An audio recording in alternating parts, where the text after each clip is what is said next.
You know, a lot of people know the stakes are high for Detroit and the emergency manager to get this right. And as 7 Action News reporter Jim Kirchner shows us tonight, the largest municipal bankruptcy ever.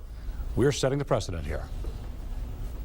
The eyes of almost every elected leader in this country, from the Oval Office to every city hall in America, are watching what are they going to do here. It's bankruptcy, but with a question of transparency. The emergency manager has been viewed by many as more of a dictator, ignoring city council, ignoring the mayor, ignoring the people, approving everything with the stroke of a pen. Tens of millions for consultants, including his former partners in the law firm Jones Day, lead city bankruptcy attorneys. When we're spending what will be hundreds of millions of dollars, somebody needs to make the case for why. Confidential internal email just surfaced that suggests Kevyn and Jones Day were handpicked by the governor weeks before the public process, with votes by the State Emergency Loan Board for Orr and the City Council for Jones Day. I think that it was a disrespect to the citizens as well as to this council.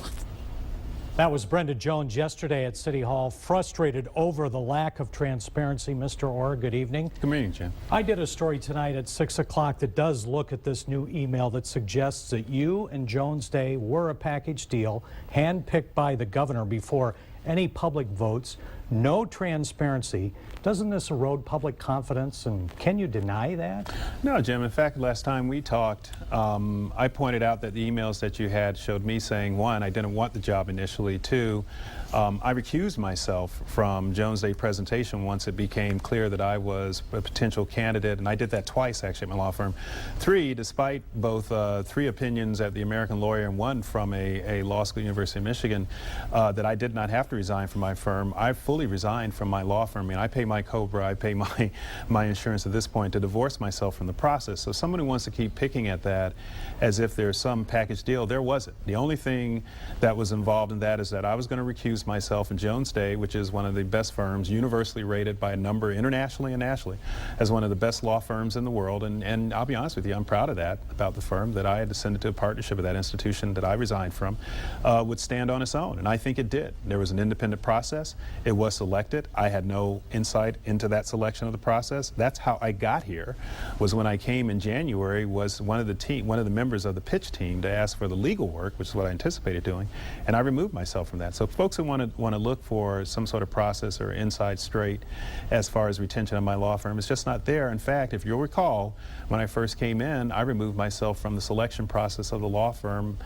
Although I did eventually sign the contract, I let that work its way through the system.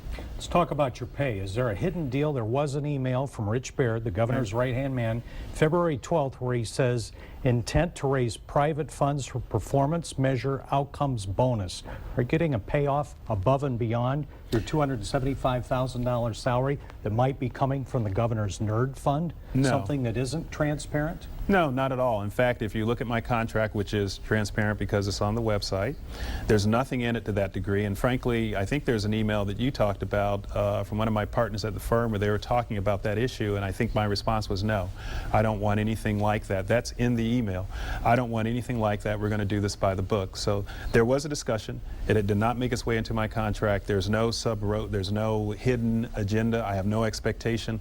My contract is what it is, and frankly, let me go even further. Many of the provisions such as commuting expense, insurance, malpractice insurance, D&O insurance, parking, other things, I haven't billed the city. I've been paying those out of my pocket. Significant sums of money, several tens of thousands of dollars. So you won't be reimbursed for any of that? I haven't submitted any reimbursements. Now, I'll tell you, there may come a time when I think it's appropriate to do that, because how long should I be subsidizing this effort? And it's having an impact on me and my family. That's not fair. This is a heavy lift. It's very difficult work. It is expensive to me. I do pay for my room service, despite what was widely reported. I will continue. I will never submit for that.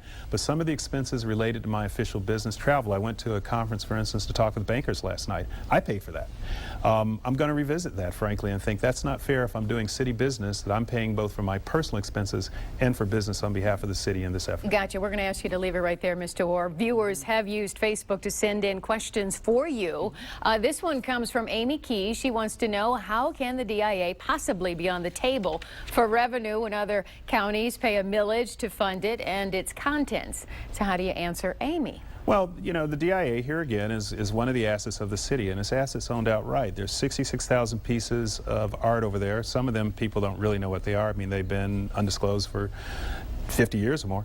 There's 35,000 which are totally unrestricted in any form, and about 3,500 are shown on a regular basis. Maybe another 400 are the top tier.